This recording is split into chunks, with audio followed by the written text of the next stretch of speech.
Okay, welcome to our BX adventure, OSE. It is this is an adventure I created, and you'll be able to check out the video for that. I'll put a link. Using the BX technique of creating adventures, the theme of this one is destroying an ancient evil.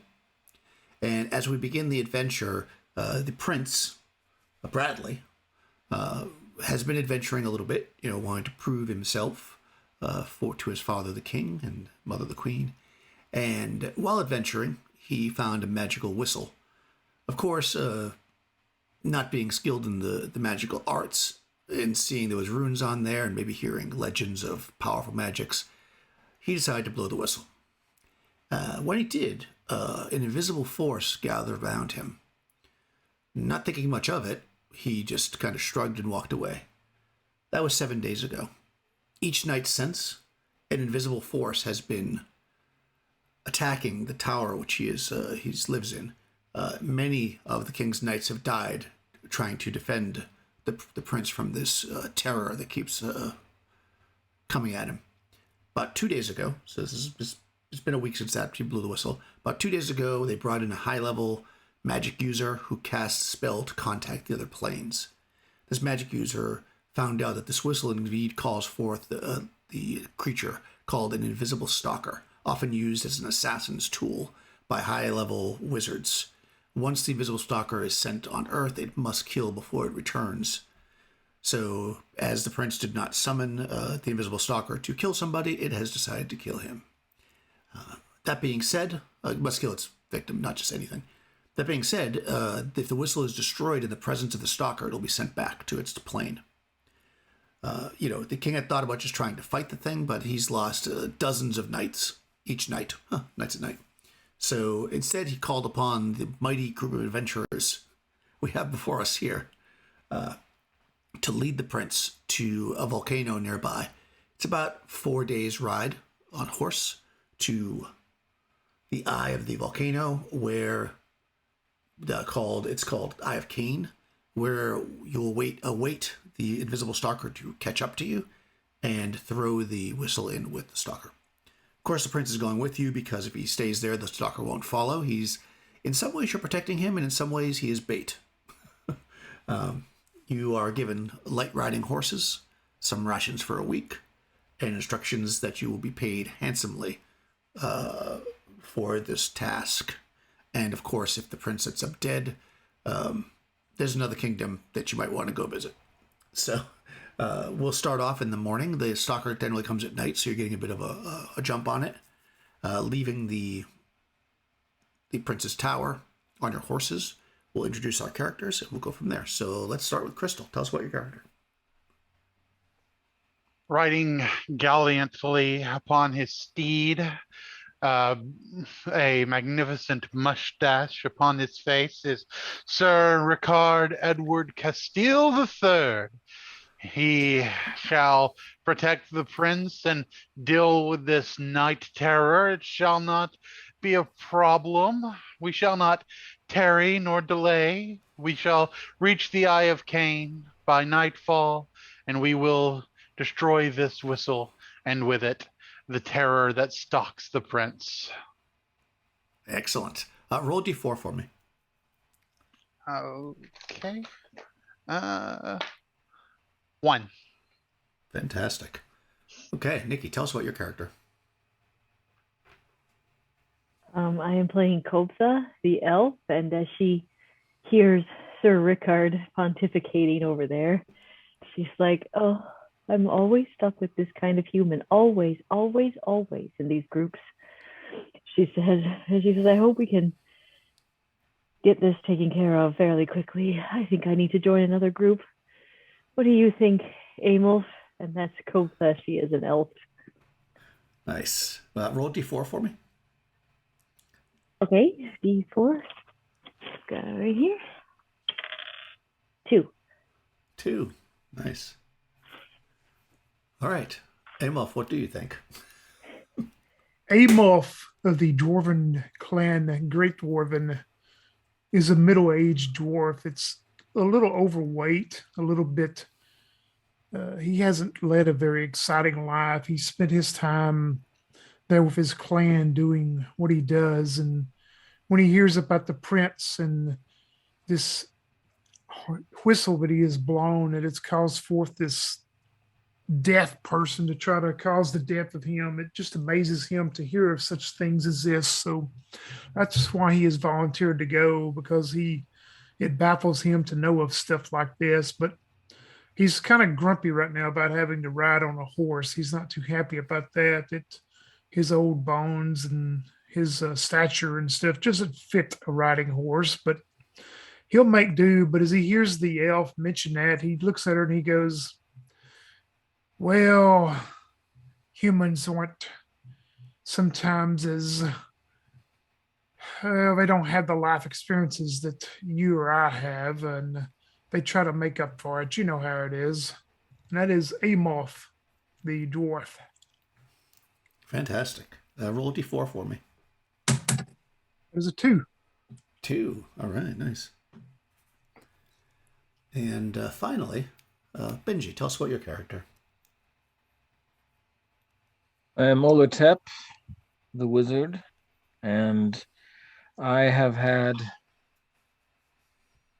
a couple of decades since I was kicked out of my village by clerics who don't actually have the wisdom scores they say they do. And although I have won and lost fortunes over these decades, I believe this is the time. If I can get the king's favor, then perhaps I will be able to get my family to understand that wizardry is not some kind of demonic force, but a power for good in the right hands. That is Olertep. Olertep. Oh, I think I spelled it wrong. I changed your name, so. Good enough. Okay, good enough. Well, we'll give you an R in there. I'm not going to be able to pronounce it correctly no matter what, so it doesn't actually matter. All right, there you go. You have been changed. All right. Every good wizard name. Exactly. Every good wizard name is unpronounceable. Exactly. It is right. It's not that you can't say the name because of some kind of fear. It's you just can't pronounce it. That's really the trick to be a wizard. Go ahead and roll a d4 for me.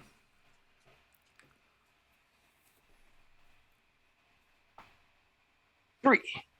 3. Okay. Fantastic. All right. So as I said, it's mid-morning. You are given horses, since dwarfs not very happy about that, but you need to move quickly. You know that and Olotep would know a bit about this as well. This invisible stalker is quite fast and needs not rest, and you have a long journey. So you mount up and begin to ride. You're starting off. You're basically in settled lands. You're at the edge of kind of the settled lands. They moved the prince as soon as they found that this kind of stuff was attacking, obviously, because they didn't want the villagers and such to be killed. So you're kind of at this the edge between settled lands and kind of the wilderness. So you're able to ride on roads the first day, moving pretty swiftly with horses. You move through the countryside. Little by little, the roads start to become more narrow and gutted. There's basically trade routes that come through here, wagons that you pass. But other than that, it's a fairly sunny day with little going on. As the sun's beginning to set and you're kind of looking around for a place, maybe you can find some shelter under some trees or something. You look to the sky, Sir Ricard, and you see, roll d12. Okay. Let me find my d12 real quick. There we go. 4. 4. Horses with wings flying gracefully through the sky, making circles, playing. They're about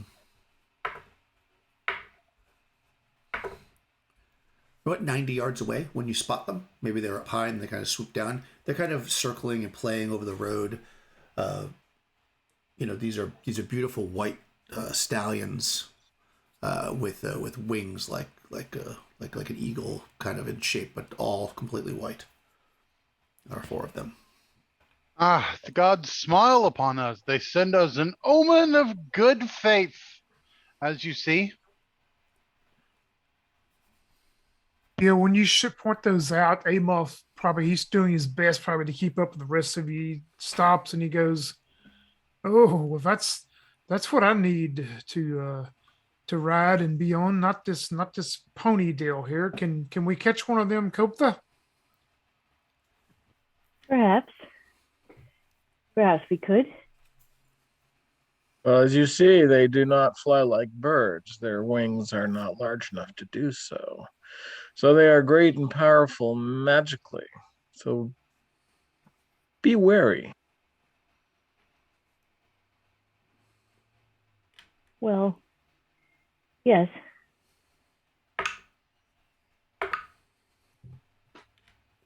How far away are they? They're about 90 yards away at this point. Okay. Just as a reference, your horses that's about a single move for a riding horse at full speed. You're a little slower than that. Do you really want to try to catch one, Amos? Well, I don't know. Now that Olor has mentioned that, I don't want to disturb them. And I mean, of course, I would treat them right, but I guess we should tally on to what we're supposed to be doing and not be distracted. What if that's a distraction from something else that's trying to sneak up on us? I wonder. At That that, could be. when you say that, you actually feel like this weird wind come behind, and you said that the prince kind of moves his horse up, like kind of get in the center of the group. He was kind of lagging back a little bit. Oh, nonsense. This is a sign from the gods. No doubt these horses will help us. Come, let us get some feed and feed them. Show them that we are friendly.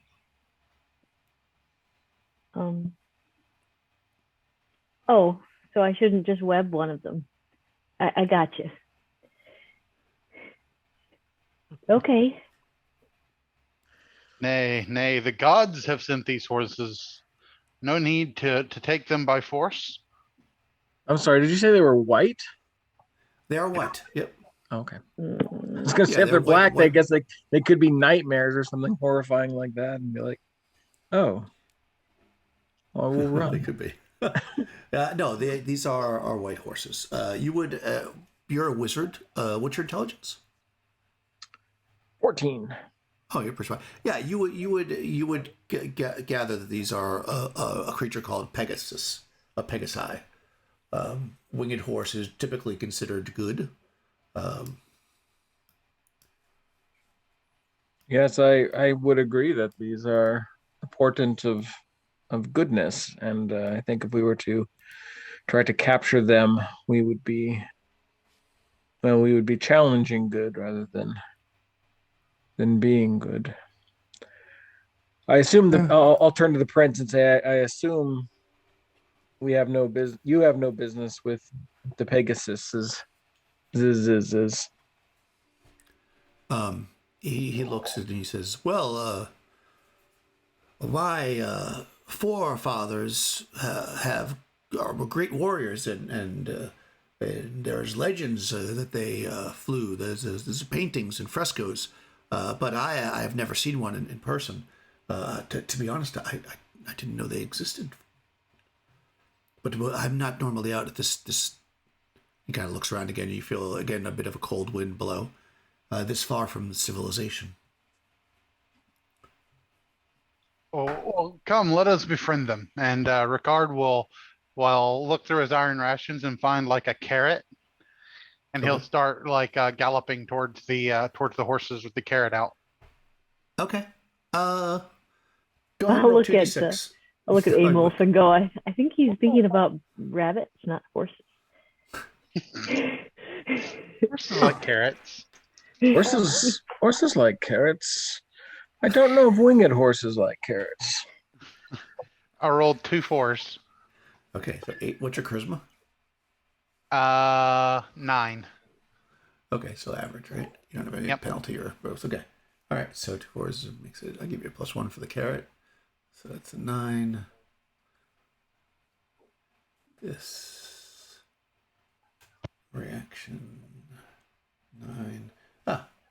It doesn't. They kind of swoop a bit closer to you, But they don't like land. It seems that the carrot maybe isn't. They're they're curious. They're not hostile or aggressive. They don't like fly away like they're scared, but they kind of fly closer to see what you're offering, and then they kind of fly. They fly back and start playing again. But you've moved up. I mean, they're not that far away from you. They're now mostly in the air versus, but they're still there. Can I ask? The carrot did not win them over. Can I ask? Did since I'd be familiar with illusions and such, since they seem to dip down, did we hear the beating of their wings and things like that, or does it appear to be only okay? You did, and in fact, if you call out, I don't know if you heard the Sir Ricard, that you definitely. In fact, you saw he's got the over the armor you get those cloths, it blue and stuff. I mean, yeah. Oh, okay. Yep. I'll say here, try this apple. Apples are better. Yes. Sweet. He will hold up the apple. Come, horses, come. Take the apple from mine hand. Okay. They come down. They can see you have an apple. It seems like they're a little nervous to take the apple from you, but they seem interested because they fly and they kind of fly near you. You're lawful, right? I am. Okay, yeah, that's making sure. I thought you were. I just want to make sure. Yeah, because they can sense that. So yeah, they seem interested in the apple, but they kind of are swooping around. One of them lands about 50 feet away and starts to walk towards you. The other three are kind of still flying around. Throw it on the ground, boy, in front of you, and let them take it. Yeah, Sir Ricard will toss it out in front of him. Okay, good. Yeah, you throw the apple down, and it kind of it does that thing, comes up and it looks, and then it picks it up and starts munching on it. And after it finishes, it does not fly away. It's still standing there. It's probably 20 feet away from you now. Sir Ricard's gonna get off his horse, and he's gonna take the carrot and slowly approach with the carrot out. It's afraid of the carrot. Ah, no, I'm just kidding. Okay. Yeah, it's looking, and it's like, oh, really? After I had dessert, I have to have a salad. Roll a d6. Okay. 1. No. Okay. Well, luckily, between the apple and the thing, that still adds up to 10, 11, offer accept. Okay, yeah. So, it moves forward and eats the carrot from your hand. And Sir Ricard will pet its mane, just sort of befriend it, let it know that he's friendly. Okay, yeah, it seems friendly. We'll do this. Everybody can. Everybody who wants. Does anybody else want to try to ride a Pegasus? There's only 4 of them, so you're gonna 2 of you are gonna double up even if you get all of them. But Olertep's going to stay with the prince, so unless the prince wants to move up, he'll be like the secret service to the prince, assuming that at any time some invisible stalker thing is going to attack him.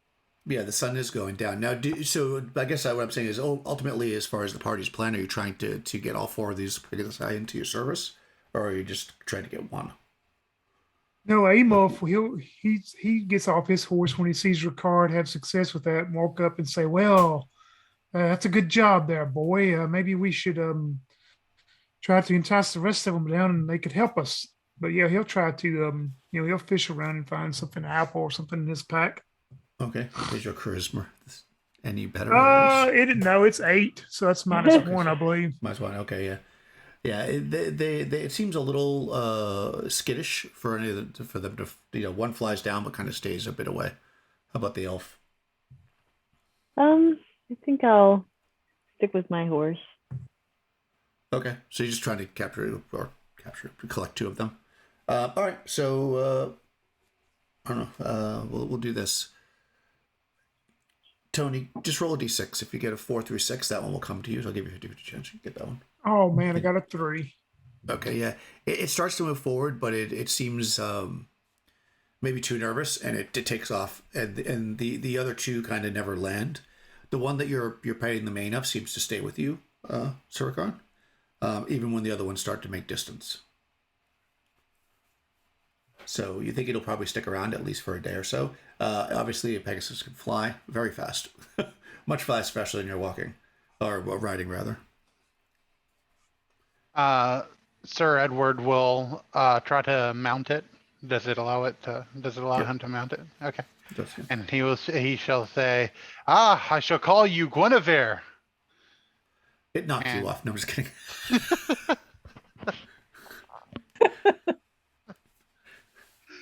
And he'll trot over towards the prince and say, I think the prince should ride with me. He'll be safer in the air. Oh, okay. Interesting. Are you familiar with gravity? Because I think that might be a very bad idea.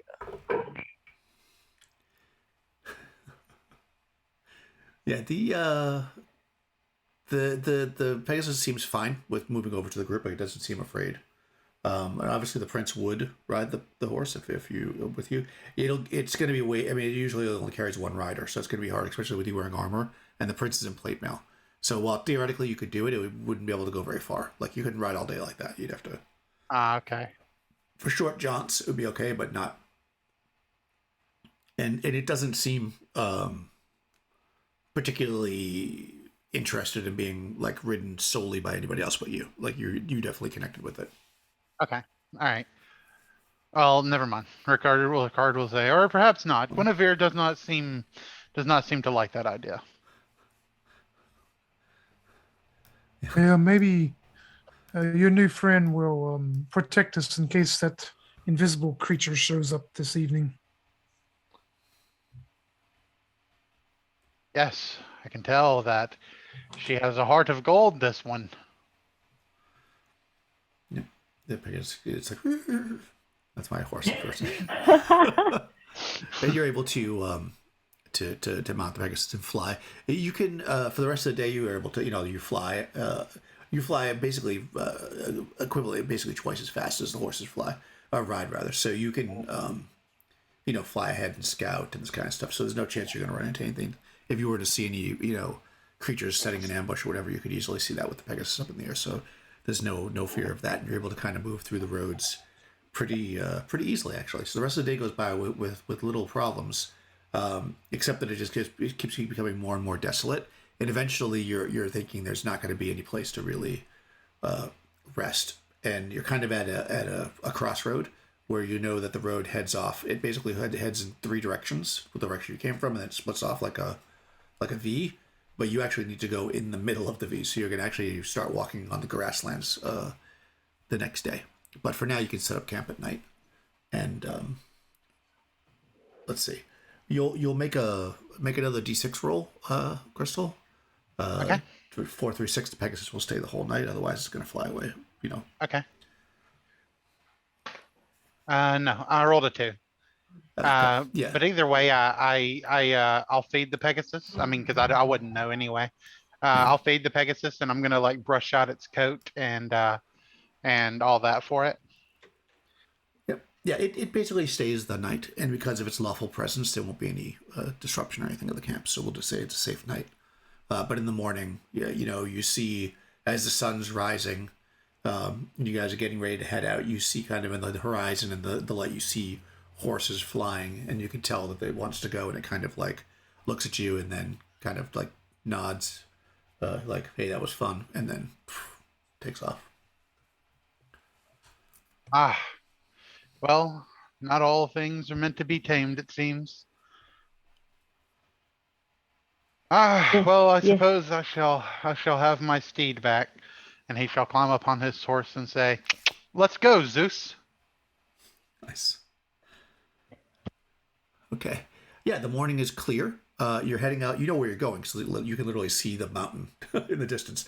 It's a grassland now that you're crossing, so you're moving still fairly quickly. It doesn't really slow you down because it's nice and smooth, but it's grassy and there's no roads, and you definitely know you're not going to run into anything out here that's like a typical. You're not going to run into any houses or anything, but you have food with you, and you're making good time. Nothing disturbed you, so either the stalker is faultless in tracking, but you're also moving very fast on horses, so you think probably you're making time in front of it. So as long as you continue to make good time, Hopefully you'll get to the volcano before it does. Well, before it gets to you, I should say. And as you're hiding out into the grasslands, it's like late morning, and you're getting ready to kind of maybe stop and refresh yourself. So, let the horses walk around a little bit, get some, without you on their backs, and drink some water or whatever. You're looking around for something, and you hear the tinkling of water from the end of a stream. Ah, Go ahead. sounds like a stream nearby. We could refill our canisters. Yes, I want to wash this dust off my beard. Yes, my mustache could also use a good cleaning. Nice. So you kind of head in the direction where you can hear the sound, because you're in the grasslands, so you just hear like the wind kind of across the grass, and you can hear tinkling of water. So you start to head towards it, and you see kind of a strange sight.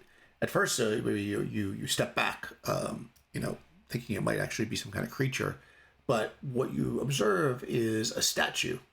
It seems to be some kind of hideous gargoyle. It is on top of a large boulder, and it is urinating. It's a fountain into essentially a pool. You can see like rainbows are being refracted through the spray or the water as it pours in. It's almost like a water fountain, basically. As you're kind of looking at it, it's uncanny, because it looks like it was clearly made by some kind of, you're pretty far away from it, but you can, even from this distance, you can see this thing is not just like some weird, like simple statue. It's very, very well crafted. And obviously to be bringing the water,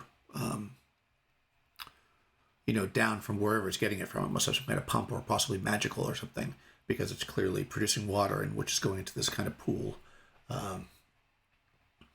And like I say, there's like kind of, the light is refracting in the pool, almost like a rainbow, like just a real crisp light. That's it. This is something for that magic boy to look at. Oh Lord, you need it up here. All right, let us go.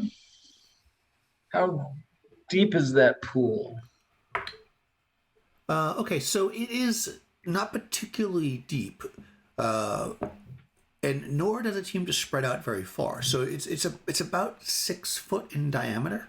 It's not a perfect circle, but it's pretty close, and it's maybe like a foot deep. It doesn't seem like it's like a concrete slab or anything underneath it. It does seem like it's dirt, but there's there's no muck or anything. Like, it looks almost like sand in the bottom, which doesn't, when you look at the dirt around the area, it doesn't seem like that would be the kind of dirt that would be here. It's not a sandy area. Do I think that it is producing the water, or do we see that it's like, is it pumping the water from a well or something? Can I tell? Yeah, so you're looking at it. You said 14 in, right? Yes. Yeah, so you're looking at it, and you think for sure that it's some kind of a magical fountain. It's probably producing water. You've heard of the gods granting power to their chosen to be able to produce water. And there were actually, in ancient times, far before this kingdom even was here, basically outposts that were set up in the wilderness where clean water and food could be produced magically for the pilgrims. You're not sure about this gargoyle shape. It doesn't seem familiar to you, any of you. But other than that, you think so. Because of that, you probably feel like it's definitely some kind of magical source. Well, I would like to look around the statue and look for any. I mean, if artists are interested in signing their work, and wizards are interested in signing their work, so I'm going to see if there's anything indicating who created it. Okay. All right. Yeah. You look around. If there was anything here, it has been worn off with time. You do get the sense that this was at one point painted, because you find little flecks of color and stuff, kind of like under the parts of the wing and stuff that aren't exposed to the wind. And it was painted in bright colors, yellow and red. but you don't see any kind of a signature. Is there plant life around it? I guess my next paranoia is that, it's a poison fountain and that maybe life doesn't grow around it. Maybe that would indicate my concern. Okay, yeah. There's no plant life in the pool, but the rock that it's sitting on has some moss on it, and all around is grasslands. So it's not like there's like a dead area around it per se. It's just that the pool itself, the sandy kind of entrenchment of the pool there's nothing growing in there, but all around it there's life. Well, this is quite a find. I would imagine, my lord, I'll say to the prince, I think we should probably keep track of things like this that we find. This is, after all, right near your kingdom, yes? Yes, yes, you're quite right. Perhaps you could get a job as a sage or a scribe for the kingdom with such a mind. Did you bring any ink and quill? Let's see. I did not.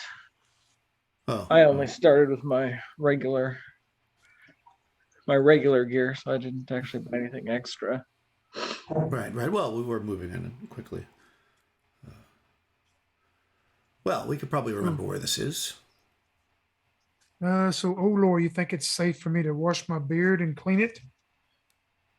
Well, I do not see any dead things here, which was my concern of whether it was some kind of poison.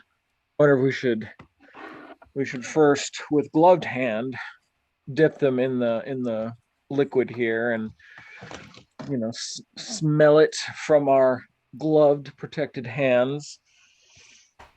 Yeah, as Lord was giving that spiel about using gloved hands, Amorph has ignored it, and he's already dipped his hands into it and splashing his beard with water.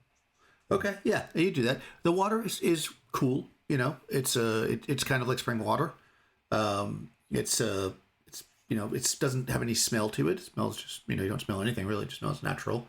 And yeah, it's the dust is removed from your hands, and your beard gets nice and soaked into it. Seems very refreshing, actually.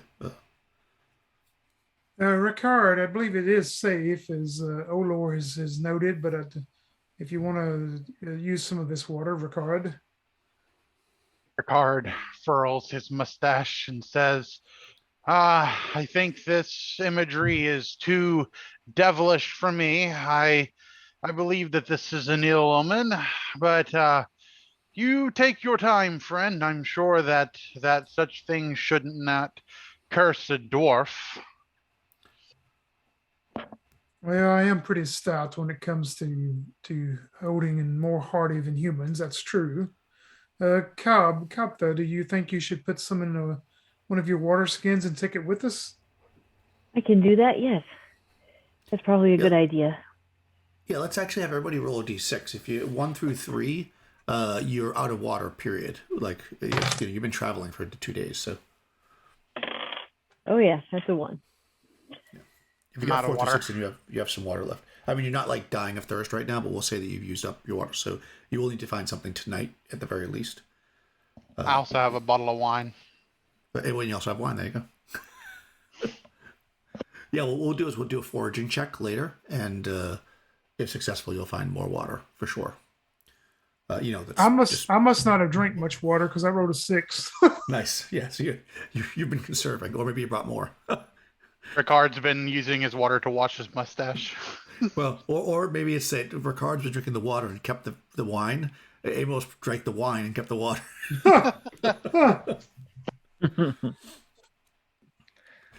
So it seems clean, the water. If you want to leave it or whatever, it is kind of a gargoyle looking thing. So that's fair. But does anybody else want to do anything else with this pool of water, or are you just gonna move on? If the dwarf didn't die, I have all empty water skins here, so I'll Okay. get the water from it. And then if the group hasn't decided to move on right away, I'm going to start examining, the parts of the gargoyle that from which the water, I guess, is pouring. You said it's peeing it. Yeah. And Yeah. I don't know what tests a wizard might do, but I'm definitely thinking, boy, if it's just like a piece of this that's producing the water, if it was just, and then I'll think, oh, I don't know what that would look like if it was the penis creating it and I just carried the penis around with me. I think that might not be a very, I don't know, probably wouldn't look good on a person's resume to be the penis wizard. So anyway, I'll see if I can figure out anything more about it, and then of course when everyone else is bored, he'll he'll go with the group and say, "Well, I'm sorry I got interrupted. I had to check that out." Okay. Let me see. I guess just roll a d20 into your intelligence to see if you can determine if how much of it's enchanted. I rolled a 2. Okay. Yeah. I mean, you think that generally when these spells are cast, like by the cleric, you're not a cleric yourself, of course, so you don't know, but generally your understanding is they can cast on any size object. Like if they hit it on a big rock, or like a rock, for instance, it's not like the whole rock produces the water; it's just the spot where it was hit. So, just don't hit it twice. They'll be wandering around the desert 40 years. But yeah, you think it's just the tip, basically.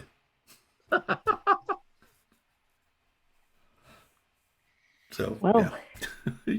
Whatever you want to do with that information, that's up to you. But that's basically where we've got. This is a family show. I mean, it's magic. It's not sexual. It's just you probably could break off the part of the body that's making the water, yes, if you're willing to do such a thing. I mean, that would be effective. That might be an effective way to detect the invisible stalker. We could spray water wherever we wanted, I suppose. Might make it visible, a split second before it strikes, but I still think carrying a penis around with me is it's uncouth, don't you think? probably a little bit, yes. Yes, quite so. And I'll also say that you probably would have tried to plug it up or whatever to see if you could stop, and you can't stop the flow. So if you carry this thing around, it's going to be shooting water everywhere constantly. You don't know how to stop it.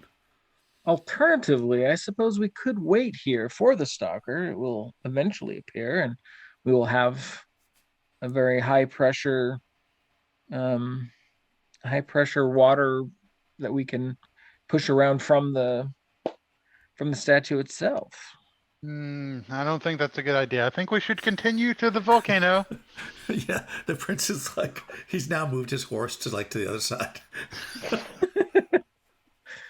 All right, why are we going to the volcano again? I'll think Destroy to myself. Destroy. I see. We think that by destroying the whistle, we'll stop the spell. Gotcha. Yeah. That's what the contact higher plane spell told you. Yeah, you have to destroy the whistle within with the invisible stalker there. Quick question: is there a lot of mud or is this just like a pool of water with not a ton of no, mud or it's sand? it's almost like somebody dug it out perfectly and filled it with sand, like beach sand. Okay. And the water must be absorbing through it, right? Because it's not muddy at any. You can walk right up to the shore, when you're kneeling there, splashing water on your face, it's completely dry except into the sandy pool. Okay, all right. Just making sure. Did you want to move the sand or something, or? Yeah, I kind of want to look at the sand. Kind of interested. Okay, yeah. I mean, you stick your hand there and take a scoop of the sand out. You lift it. When you lift the sand out of the water, it is completely dry. Oh. And it kind of filled in. Amos, look at this. Isn't this a curious thing?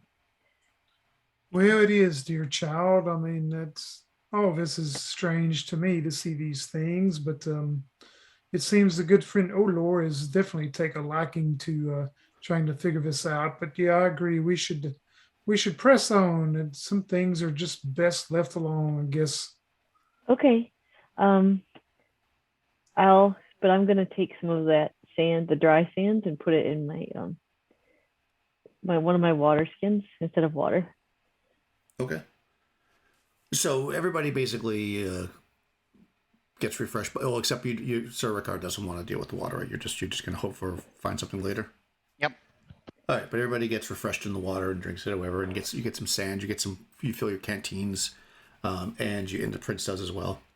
All right, yeah. So it's like late morning, so you figure you'll have plenty of time to make more traction. You start heading out. You get maybe like 100 yards from the pool, and everybody can make a saving throw except for Crystal, of course. Yep. I'll make one for the prince. Which one, Daniel? Which category? It's against I guess it would be spells. Yeah. Saving throw for spell. Magic, right?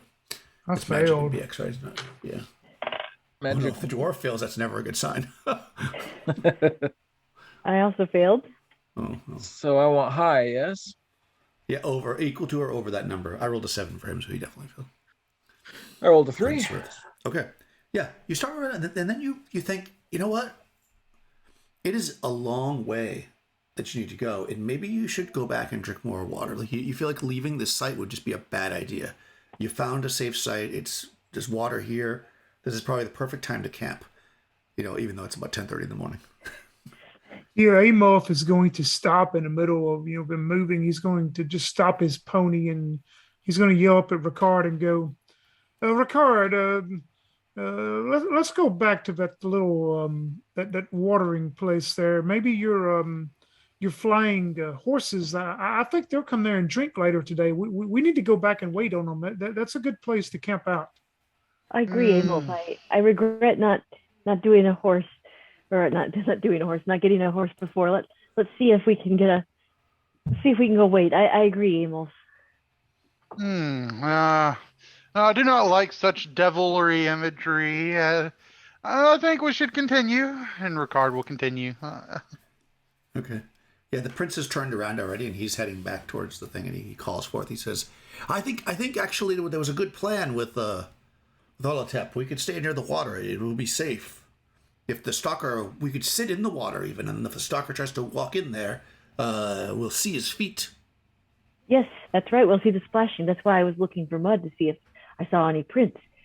So, and now I have dry dust I can throw at the stalker and coat it with dust. Yeah, Very Amorph, wise. he turns from behind and follows the prince then too. Yep. No, I do not like this. I do not think we should stick around this devil. Well, I mean, the prince said to stay here, so I mean, I'm not sure what else we can do, but to stay here. Oh, you worry too much, Edward. It's probably something you've seen in a book or something. Don't worry. If Olor checked it out. I mean, it seems to be a good thing here. Just give it a chance. Very well, very well. Do we have a hammer or something? I suppose you could, crush a piece of it that, offends you, if it, because it does look like an ugly gargoyle, but I suppose it could be a headless gargoyle if that would make it better for you. Yes. Well, yes, I know what piece offends me the most. Well, you may bring a curse upon us. Don't destroy something like this. This is almost like an object of beauty, is it not, Kappa? Whoever did this. I am pretty sure that the part that spits the water is not the head. So that's why I suggest you could, destroy the head of it, and it wouldn't, hurt the miraculous water producing that it's doing. Oh no, boy, we're not destroying anything. This is a good sign here. We just give it a chance, Ricard. You'll feel better in the morning. Just rest, boy. It's only 10:30 and more. Surely we need to travel more to reach the volcano. Oh, it just seems later, I guess. We've been traveling so hard. We've got to rest, boy. Come back. And I'm not really a morning person, so I just think we should at least wait until the afternoon to go to the volcano. I mean, don't they say always approach a volcano at the darkest point? Obviously, she doesn't know what she. That sounds like a thing. I'll ponder my lava lore and try to give out whatever information I know. Yeah, you've never heard that before, but elves are often spouting off things that. Yes, we are. I'll own that. I'm not sure I like this. Well, I mean, it's just water. We have plenty of Well, time to it's- discuss our strategy. Well, and yes, it's good ground to defend too. I mean, we can see all the way around the Ricard. You just come on back. All right, Ricard will go with them. Okay. He doesn't really have much choice. Yeah, you're very outnumbered, unfortunately. Yeah, and you spend time there. You eat rations. You enjoy being near the water. Yep. One thing I'd like to do when we get back to the statue, Ricard is going to drink his potion of ESP, and he's going to see if he can read any thoughts coming from that statue. The statue itself? Yep. No. Okay. It does not seem to be animated at all. All right. Unfortunately. Do we all have fun voices in our head saying, "Stay by the water, stay by the water"? Yeah, you just believe this water it's so like it's a safe place for you. You're not really sure why, but you just all kind of sense that this is the place you really need to be right now. And you hang out there, and you spend the entire day and into the evening there. Go ahead and roll a d6, Crystal, to see if you can maybe wander off and try to find something else to drink, because you're out of water. So if you don't want to drink it, unless you just give into it, I suppose. I'll roll a 5. Okay. Yeah, if you don't drink this by the morning, you're very parched. But you certainly can hold out one day without water. It's not going to be completely take you out. No, I really don't want to. I really don't want to drink from the devil statue. That's peeing. Yeah. No, totally legit. Okay, so morning comes, and you. It's not like you realize, oh man, we should have done that. That was stupid. You feel like you made a good decision, but now it's time to move on, and everybody feels okay with kind of carrying on through the grasslands. You have your water skins loaded up because obviously you didn't have to drink any water because you were right there. You have your sand, and you head off unless something else you want to do. Did you want to deface the statue before you leave? No, I don't. Okay. No, I would feel like mostly Ricard. Yeah, no. I mean, Ricard thinks that Amolf would get mad at him, so he doesn't want to piss off the dwarf. Indeed. That was wise. Okay. See what that good rest did us, Ricard. You look better refreshed this morning. Even Kapta is doing better this morning, and she's not very well in the morning.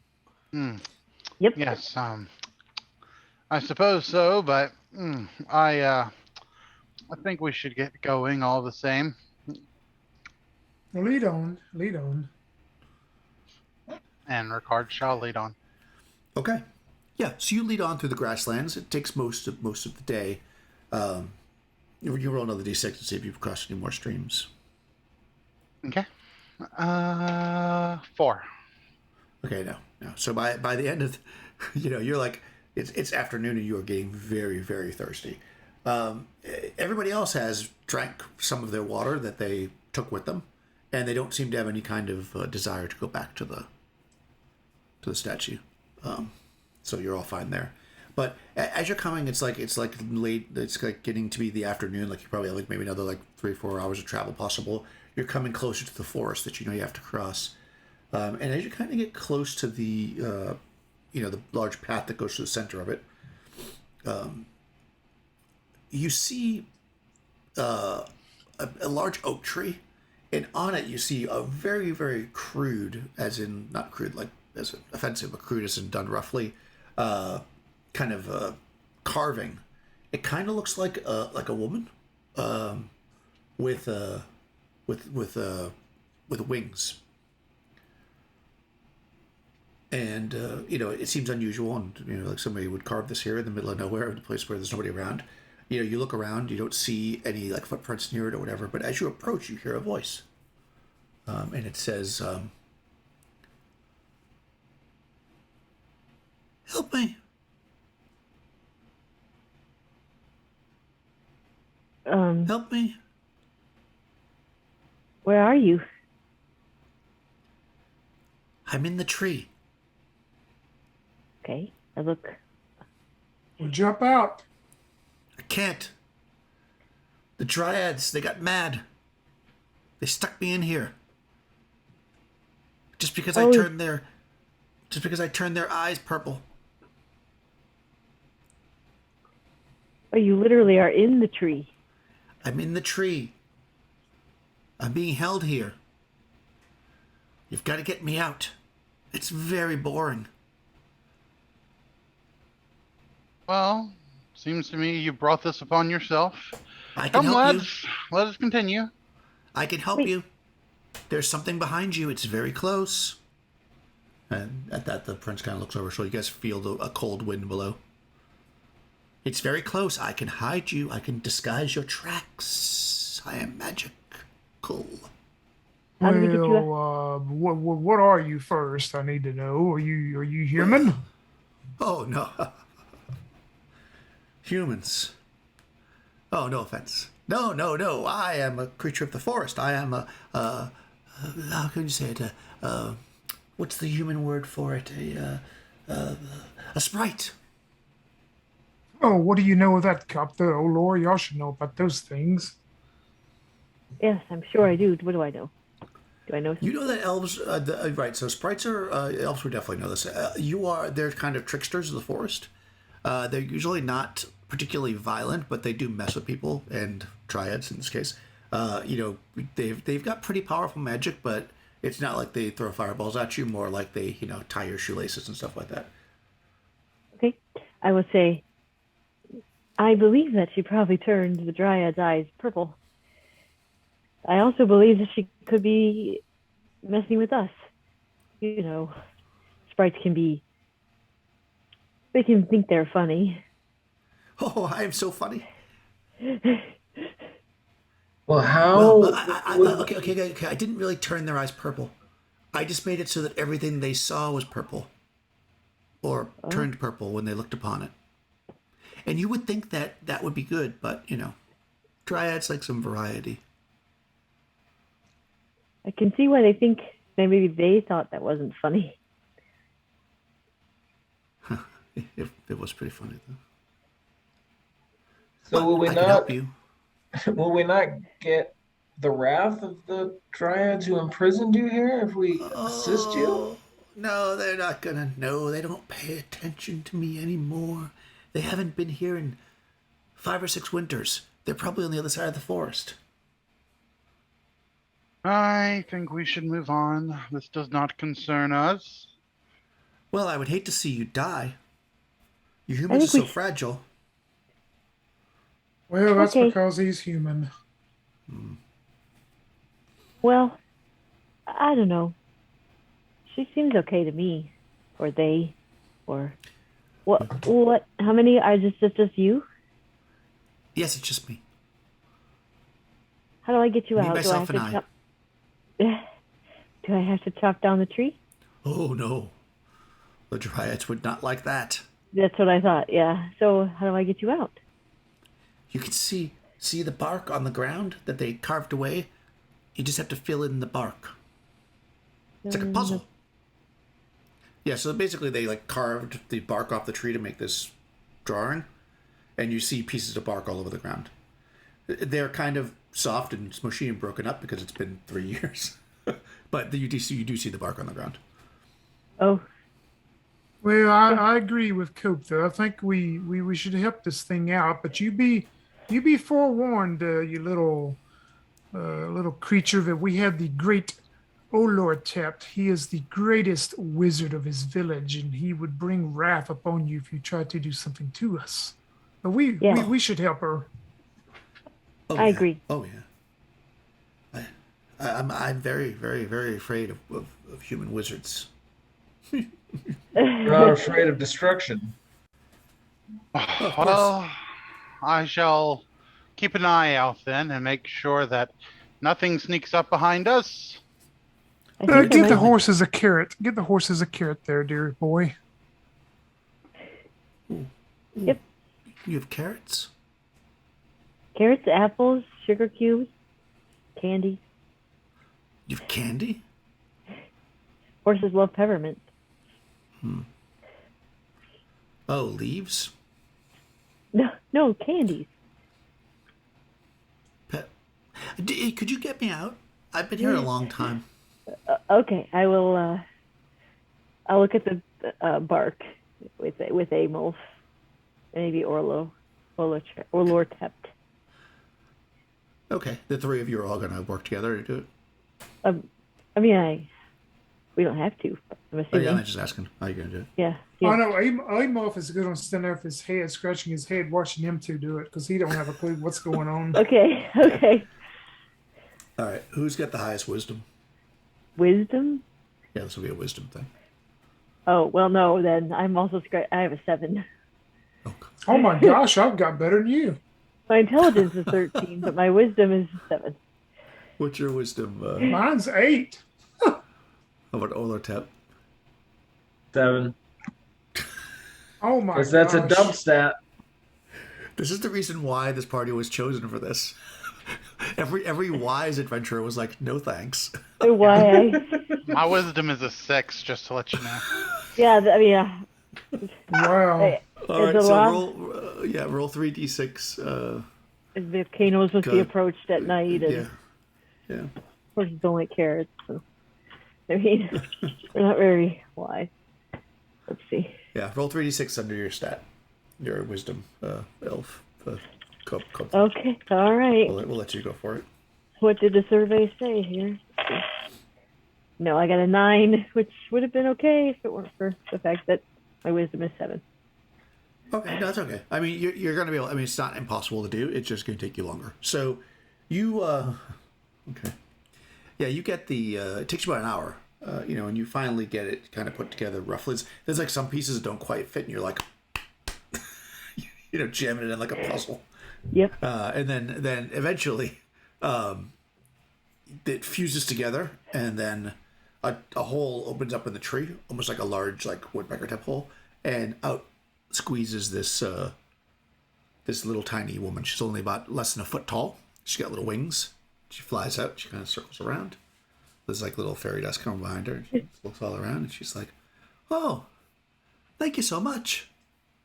You Hold up notice my something hand. following you. I hold up she my lands hand. on it. Yep. And say, what? We thought there might be something following us. It is very close. Can you hide us? If you enter the forest, I can hide your tracks. You'll be safe while you are there. Okay. The forest, I'm assuming before the volcano, right? Yeah, this forest, and then it'll go into the mountains. Once you're out of the mountain, you won't be safe anymore. She says, but you'll need to leave your horses. Oh, can we leave the carrots and you'll be able to feed them for us? Oh, yes. I will turn the horses into tiny horses. Okay. And the carrots into those little baby ones so they can eat those. Yes. Okay. And different colors each. Oh, rainbow carrots. Or you're talking not about the rainbow horses. horses. Oh, okay. Horses of different colors. Copter, I'm afraid we're going to have to get Ricard to agree to this. That's the one that's not going to like this. Yes, but I think we have to. I think I believe her that we'll be safe in the forest, and maybe we can lose this thing. Do you want to talk to Ricard, or should I? Well, let me try first. Okay. You and Amuff will walk over to where Ricard is and cross his arms and go, listen here, Sir Ricard, you're not going to like this, but that little creature said that she can protect us while we're in the forest and keep us through the forest protected from that thing that is following us. But there's one condition, dear boy. One condition. She is going to keep our horses and watch over them until we return. Guard strokes his mustache as he thinks about this. What does the prince say? Yeah, what does the prince say? The prince, let's see if he believes her. He's also not particularly wise. He actually, he's this whole time, because every time that the sprite has said something about being followed, he's been looking over his shoulder constantly, and he turns back and he goes, "We should go. It's coming. We should go. We should go." Well, dear Ricard, the prince is very worried about this creature is going to catch us this evening. So he thinks it's a good idea for this little creature is going to protect us and protect our horses too. Oh, very well, very well. I shall go if the prince goes. I am sworn in duty to him now, after all. We shall not tarry. Let us go forward. Okay, so if you guys get off your horses, the little woman, standing on the hand of the elf, she goes like, and then you see some weeds and stuff grow up on the ground. They form like a little tiny, it's not stable, but like a thing they put horses in, like a ring. And then she points at each horse and shrinks them down, each one a different color: pink, purple, green, orange, tangerine, which is slightly different than orange, and mauve. And she puts them in there, and she says, "These will be my little ponies." So now, let's see what kind of feat everybody gets. Crystal, roll a d12. Okay.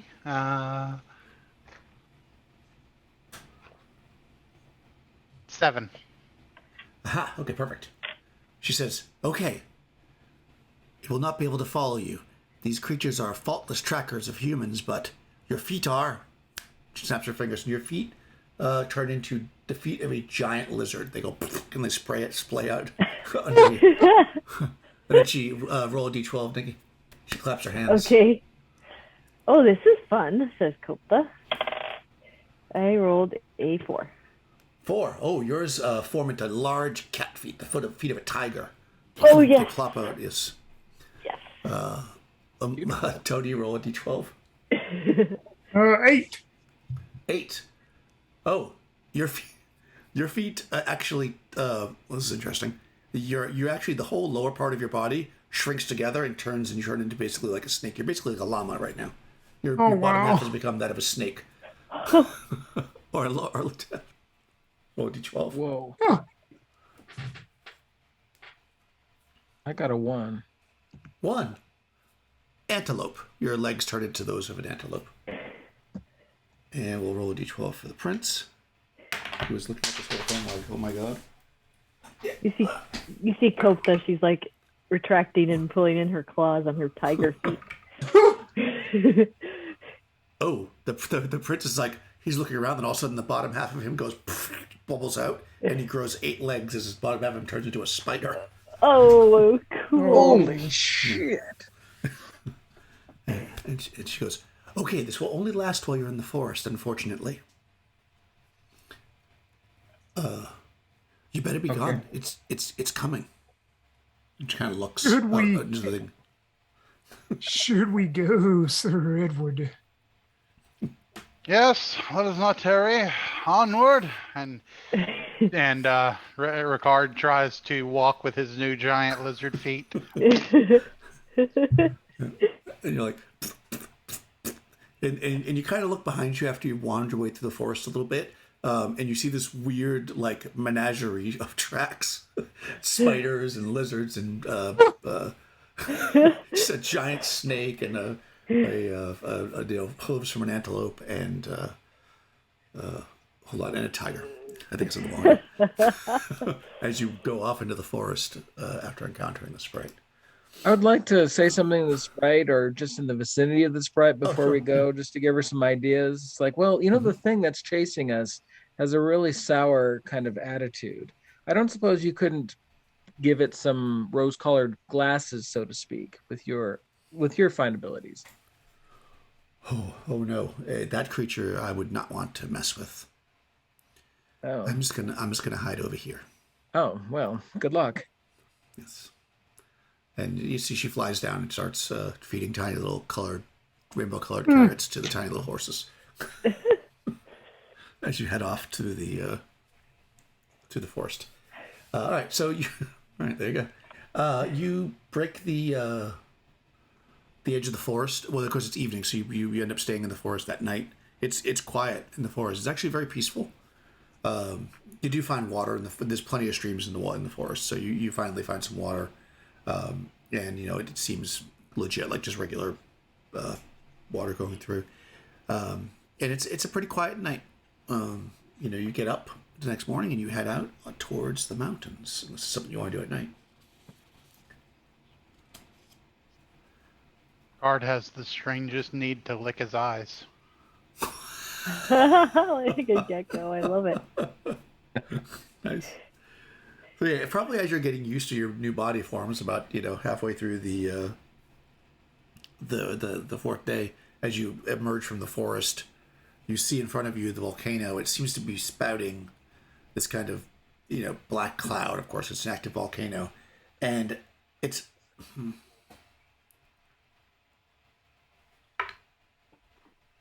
okay.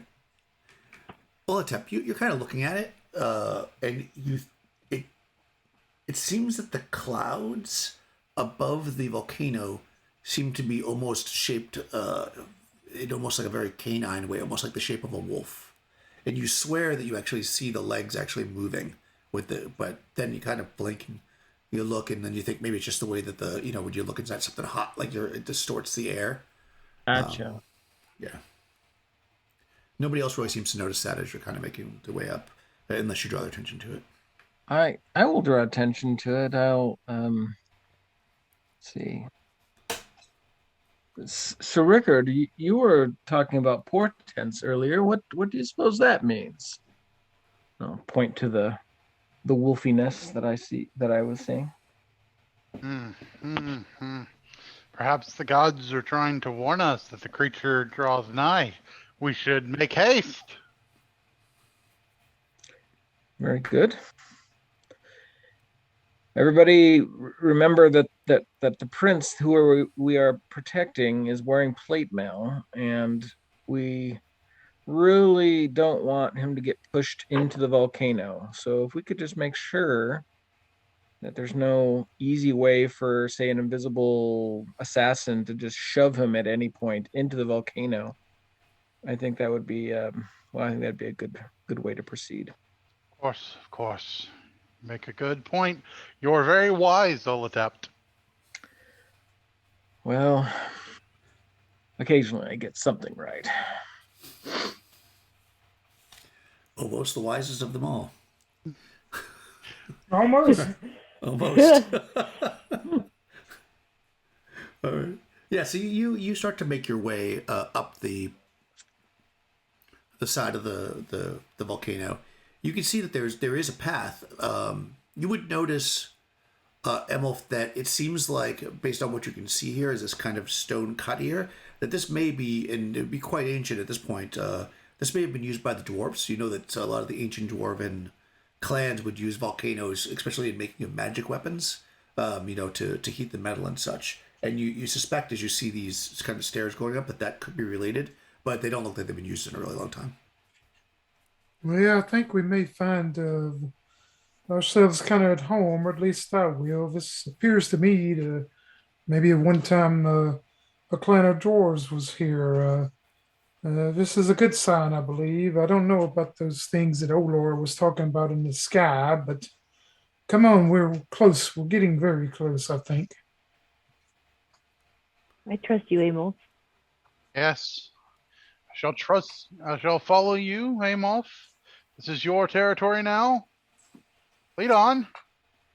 Yeah, and Amorph is actually, he'll take the lead, and he's just going to take his time because he's also kind of, looking for any kind of shifting walls or stuff as he's moving up.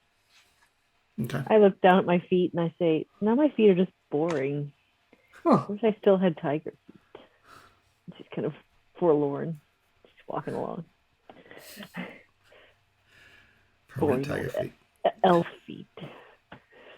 You just have regular elf feet now. Yeah. Well, I'm glad you enjoyed yours. My antler feet were not very nice. Those are meant for walking on all fours. My back hurts. You were like leaning forward the whole time. Oh, that's how the fawns live, right? Yeah, so you work your way up the side of the mountain, and as you get higher and higher, the steps become more and more evident.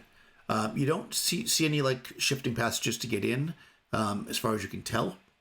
There's nothing that seems to be obvious anyways. But you can tell you're definitely heading up to what would probably be some kind of an entrance by the way that the stairs are becoming wider and nicer. It's not super wide. I mean, it's maybe 10 foot wide, and like one side of you is the wall, which you're examining as you go up.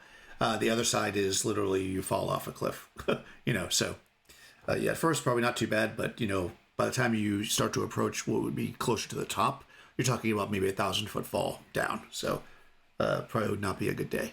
And as you kind of, the stairs start to get a bit wider, they're like 12 feet wide, 15 feet wide. You kind of come up and you can see that it actually ends in a platform. And on this platform that is about 30 foot wide, it kind of cuts into the side of the mountain. It's 60 feet long. So from where you are, you're at the stairs, right? So 30 foot wide, 60 foot long. On the right-hand side, which is the side where the mountain is, there's a huge set of double doors. They're some 20 foot wide by 15, 20 foot tall. They're huge double doors made of brass and gold inlay. They've got huge handles on them. And to your left, standing basically right at the edge of the precipice, basically to fall down, are 3 stone statues of dwarves. They are standing with almost like what your drawing painting there has. They have those big axes, and they're just kind of standing at guard. There's 3 of them, and they're looking at the door. Yeah, Amorph will go to the statues and kind of give greetings in the dwarven language to them, and he's going to inspect them because he's thinking that maybe they possibly have a mechanism on them that will open the doors for us. Okay, yeah. You go up and look at the statues.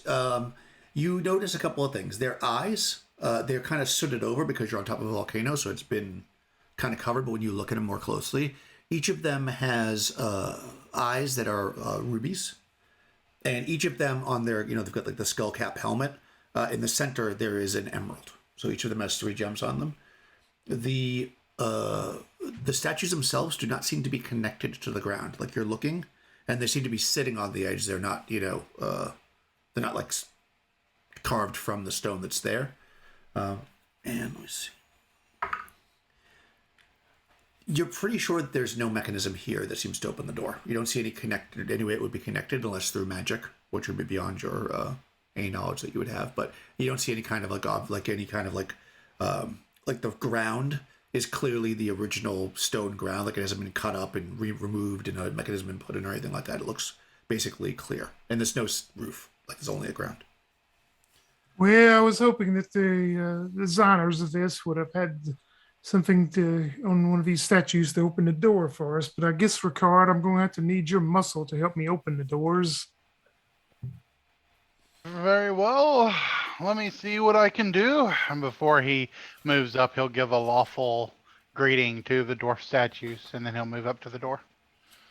Okay, cool. Did you Roll d6. Okay. 5. Okay. Yeah. Cool. You walk up to the doors. There are effectively 2 big handles. Each handle is wide enough that 2 people could grab it and pull if you want to try to pull one side of the door. Kind of looking at the way the doors are closed, they don't seem to have any kind of like a lock mechanism. Like you don't see any like bar going through. There's no key or anything like that. It just looks, if they are closed, they're probably barred from the inside. If they're sealed, I should say, because you don't see any lock or anything like that. They just look like they're closed based on their weight. 1 second.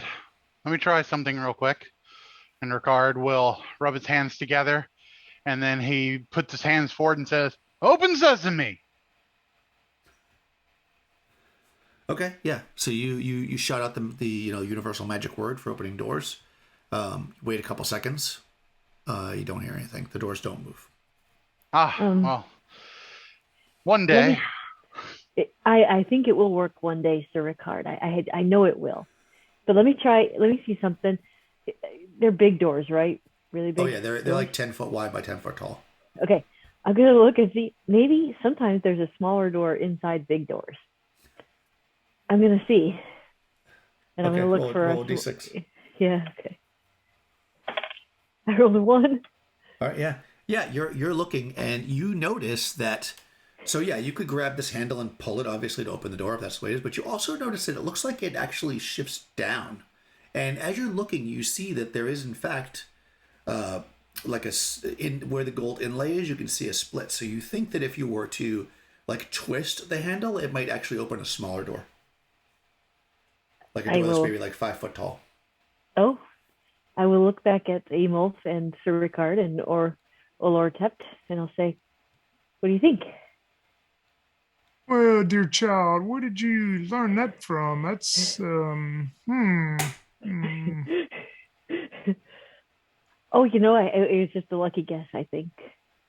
Well, if you're that lucky, then be the one to please turn it. All right, she'll say, and she'll turn it. Yeah, it's I mean, probably not surprising to the dwarf because this is an excellent dwarven build. Even though this has been sitting here for who knows how long, it turns to no problem. You kind of you shift it down. Like you probably put a lot of strength into it. I think it's going to be hard. It actually just very smoothly it goes click, and when you hear that click, and then you hear a kind of crunchy sound behind you, and you guys turn. Well, yeah, you're not surprised. You turn, and you see that all of these dwarves have picked up their axes like this, and they've turned, and they're holding them now like this. And the red gems in their eyes, the sapphires are glowing. Well, did I say sapphires? Rubies are glowing. Sapphires are blue. Amolf, I thought you talked to them. Well, I did speak to him, dear child. Hurry, let's get inside and close the door behind us. All right. Yeah, I'll duck in. Okay, you're going to try to go through quick. Okay, all right, so let's just roll. Is everybody just going to try to run through? That's what Amuff is doing. He's going to try to get everybody inside.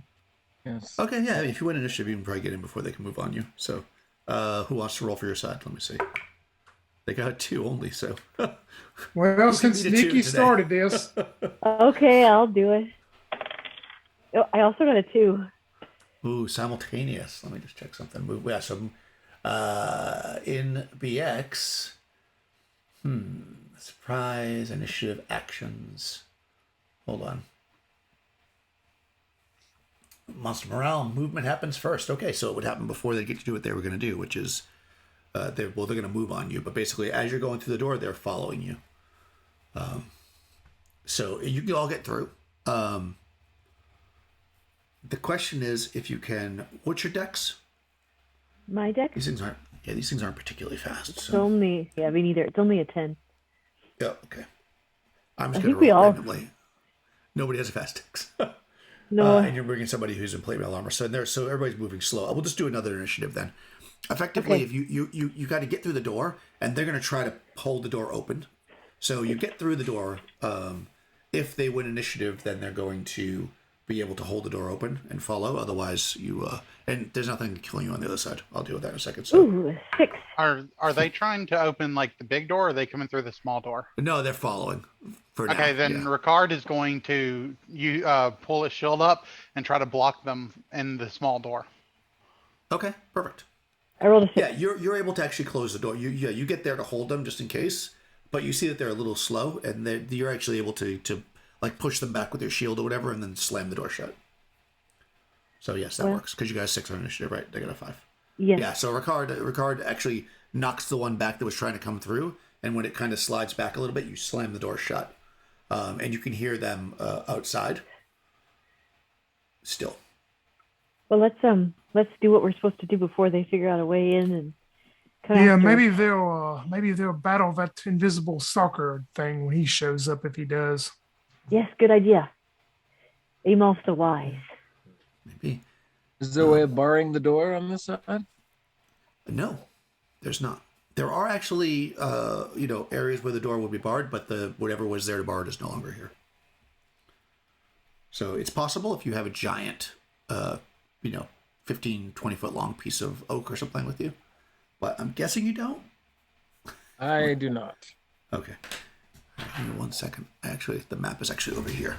I was trying to remember the whole map by heart, but... I was carrying one of those in my bag of holding. If you had like a rope of useful items, it might be on there. All right. Would it be all right if I have picked up 2 walking sticks since I had to, do the antler thing for a while? Sure. Seems legit. All right, so you look around, you close the door behind you. It's dark, absolutely pitch dark in here. But of course, the elf and the dwarf can see a bit. You're in a gigantic chamber. It's 40 foot. So basically you came in from the, what would be the west wall, so you came east.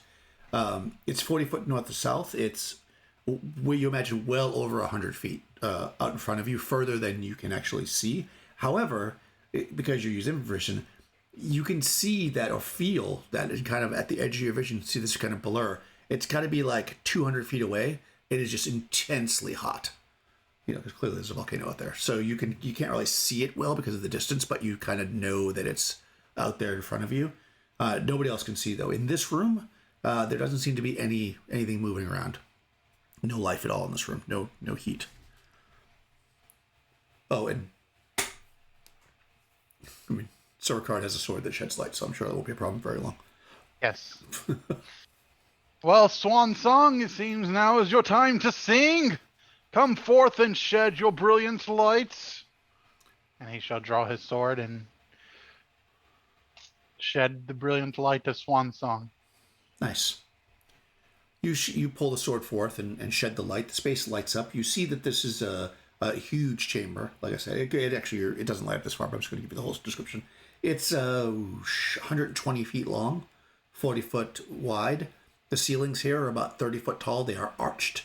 They're buttressed, beautifully set up. If you think of like a Gothic cathedral, the walls are covered in amazing relief drawings of the dwarves forming, magical items. This is definitely an ancient dwarven site. And there's just the eye just beholds all this amazing dwarven art in here. And at the end of the chamber, 120 feet away, there's a 10-foot wide passage that continues on. And out that passage down that direction is basically where everybody with the vision could feel or see the heat. And since this sword sheds light but doesn't shed heat, it doesn't actually affect your vision. So you can still sense there's a ton of heat coming from further to the east. But this room seems empty. You do hear the statues outside still. They don't seem to understand how to work the secret door mechanism, so it seems like they're trying to pull the door open. Well, that would appear that we should go towards the heat then. That's what we're supposed to find, the hot spot for the boy to throw it in. I agree. Always go towards the heat. That's another thing that we say. Well, since my brother was outside, caused a little stir, they've kind of got me a little befuddled while they would come to attack me. But why don't y'all let me go first and let me take my time and make sure there's no other traps along this floor that are going to spring up on us.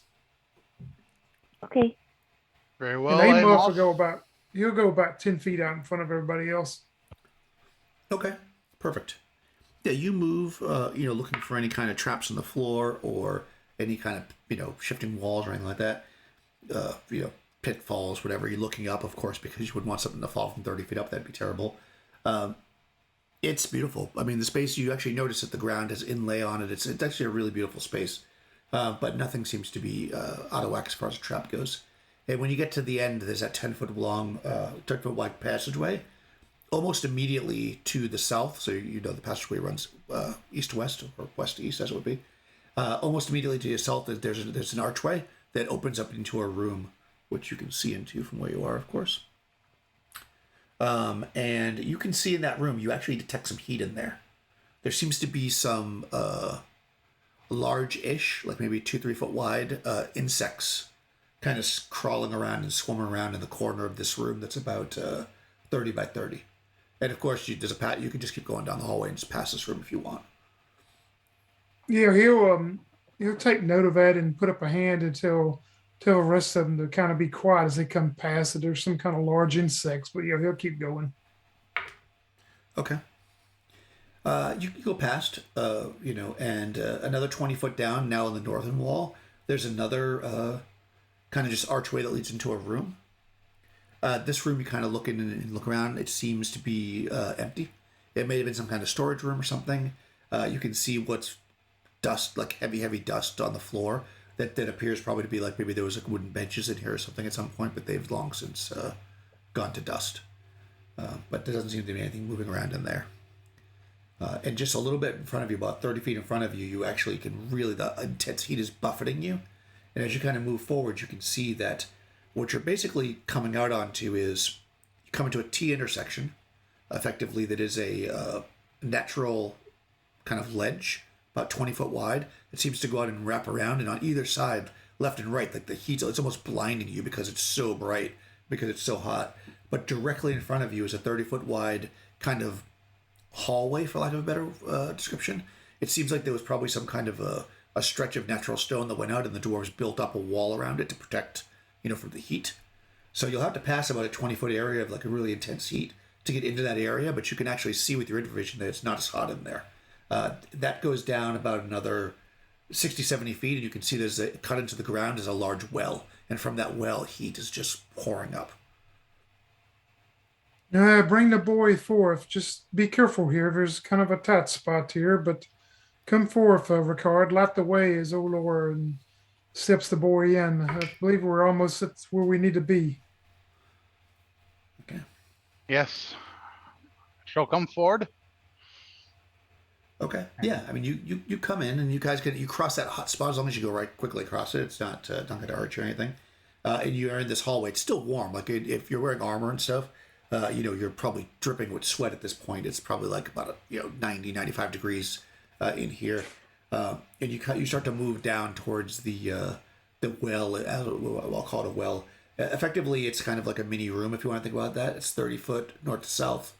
Let's say about 90 foot east to west. All the ways at the east side of it, you're coming from the west. There's a 10-foot effectively well in the floor. When you get close to it, you can't even put your face completely over it because the heat is so intense coming up. And you would definitely know as a dwarf almost that this is something that was often called a dwarven furnace, and they would put their devices above this to heat them up to melt things and stuff because it's just a super intense like focused heat from the volcano.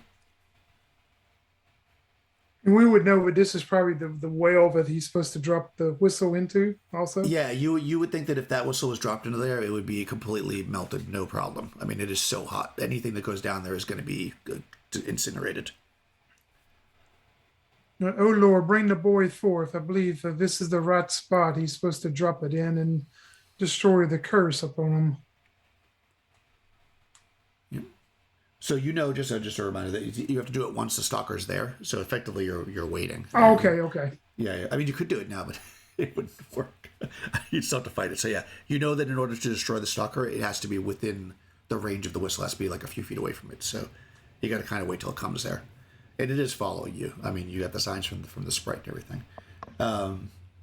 So I'll give you what do you want to just what does everybody want to do while you're waiting? Do you want to make any kind of a plan that you'll deal with this thing somehow? Do you want to configure yourself in a certain way, or how do you want to? I want to start relating any information that I know about how magically summoned creatures can detect things. Like, do they see with infravision? Are they able to sense things? Like a person's spirit, if they're an assassin, how do they detect things? Because we have all these ways of invisibility and darkness and such, but I guess we need to decide whether any of those would actually work. Okay, so you would know. Let me just check here. This is a pretty high level spell in your third level only. So let me decide how much you would know here. I can look it up. Spells, magic user spells. Yeah, it's okay.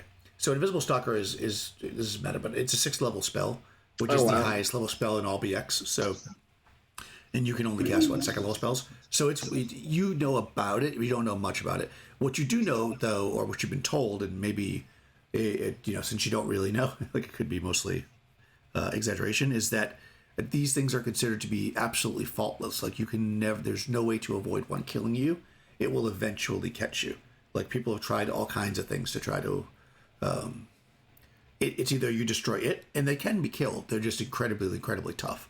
You either destroy it or it destroys you. There's no hiding from an invisible stalker as far as your understanding of it is. So, right. So like turning invisible would not save you from it. You do know that they are physical creatures. They walk on the ground. They don't fly or anything. They do walk, as far as you know. And and they just nobody even knows how they attack because you can't see them. but they're incredibly dangerous. Like people have described them just tearing people to pieces.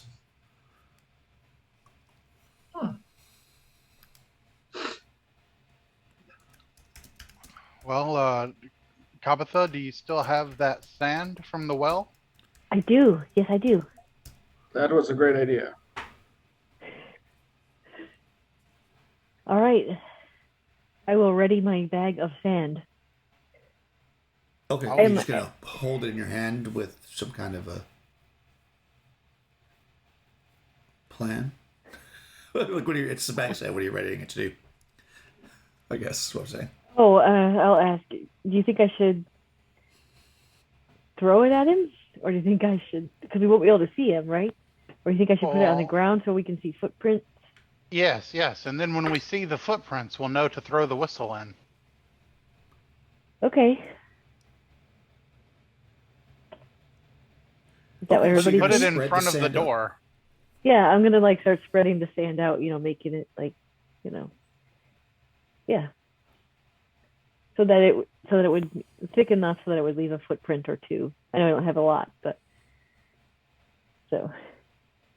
Do I know, are these assassins? I mean, they sound pretty evil. Are they detectable with a detect evil kind of spell? To your knowledge, they are actually neutral. They're just don't care. Neutral murderous assassins. Okay, that works. They can be used for other tasks. They're a creature that fulfills its task. Okay. And from what you understand, which is probably why this thing is going to kill the prince, they don't want to do it. They're forced to do it. They're a summoned creature that's forced to do a task. They don't care one way or the other about good or evil. They are, or law or chaos. They just do their thing. Hey, Daniel, I got a question also. The whale, would I have any knowledge maybe or guess about how deep I think it is, to the bottom of it? Yeah, you think it's probably about 200 feet. Okay, so yeah, good. Yeah, it's pretty deep, but it's like a funnel essentially. Like it's funneling the heat up from the right from the huge lava pit that's below. So about 200 feet down. All right, you're gonna spread the sand out. Any other preparations? Amoff is going to look at Ricard and see how bad he's sweating and all that, and offer him some of that water we got from the gargoyle. Are you going to tell him it's from the gargle? No, he just hey, you look like you're a little parched there. Do you want a drink? Ah, yes. Thank you, Amoff. It's very good. Very good. And he will drink. All right. Well, you're waiting for a little bit. You are probably somewhat relieved that I rolled really terribly for the open doors on the statues outside, so they did not get in. But yeah, you're sweating and you're waiting. You lay out the sand. Everybody's kind of standing there. Somebody has the whistle. Who has the whistle? I'm gonna guess the prince does. Ready to throw it in, right? Yeah. Do you think that's a good idea? Yeah,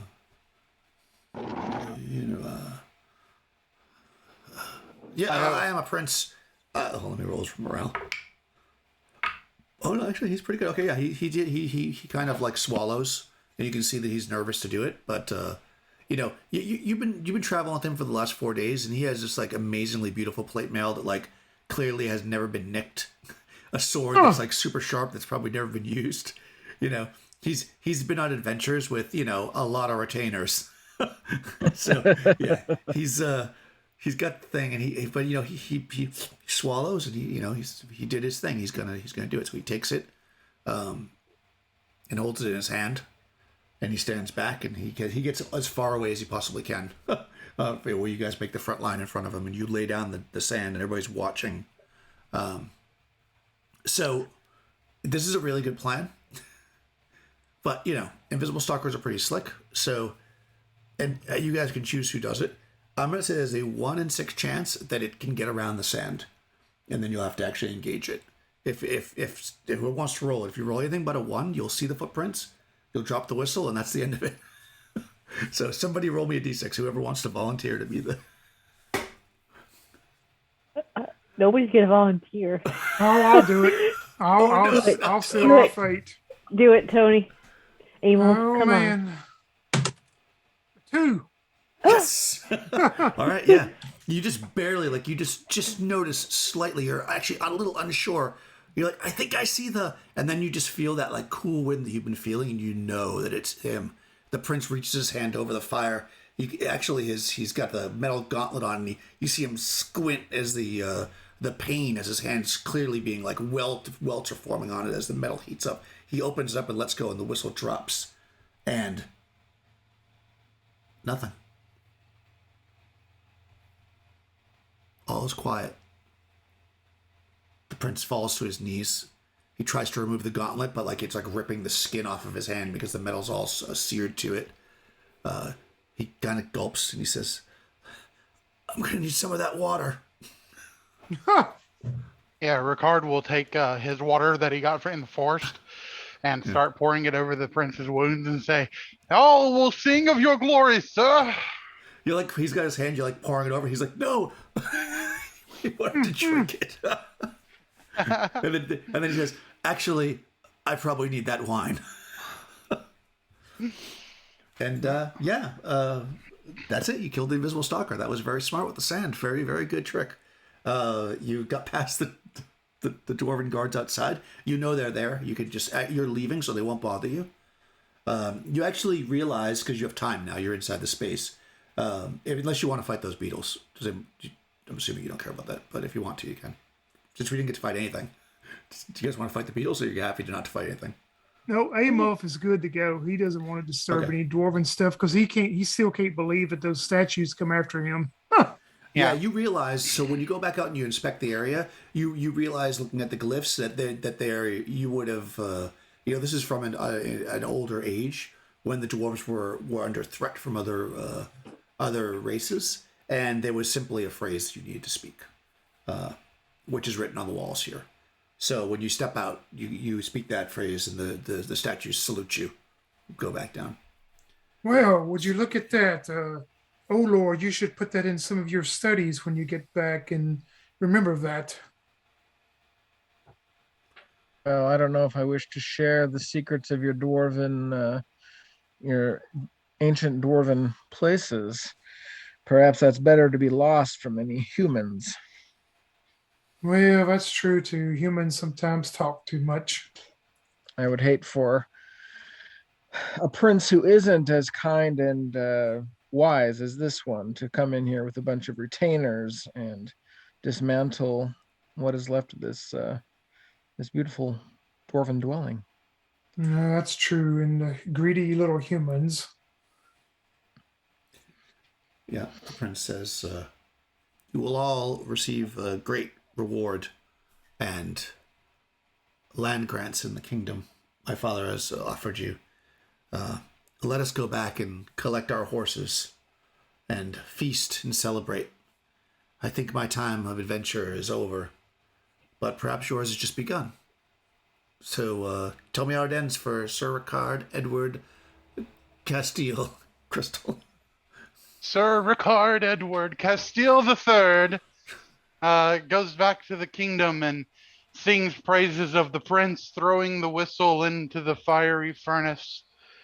And then he asked for land out where he saw those horses flying and managed to ride one of them. And he retires, building a lot on that land. And the rest of his days, he always, whenever he sees those horses flying above, he always takes them a bundle of apples to eat, believing them to be good signs from the gods.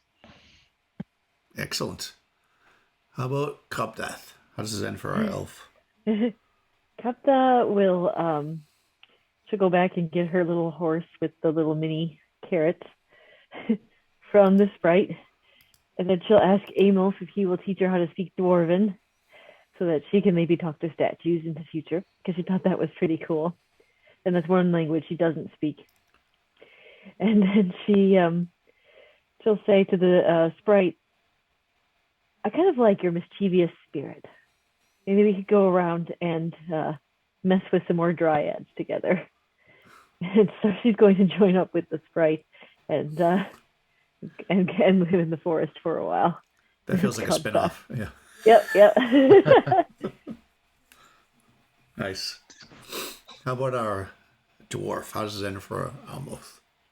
Yeah, Amolf, he goes back and he takes the money that's earned and he tracks down whatever clan was in that mountain and donates the money to them to try to get them to reopen that mountain up. And he was so enthralled with everything that he saw there, so he goes and gets the clan to try to reopen that. But on his way back, he comes back and he sees Sir Ricard's horse there tethered to a tree.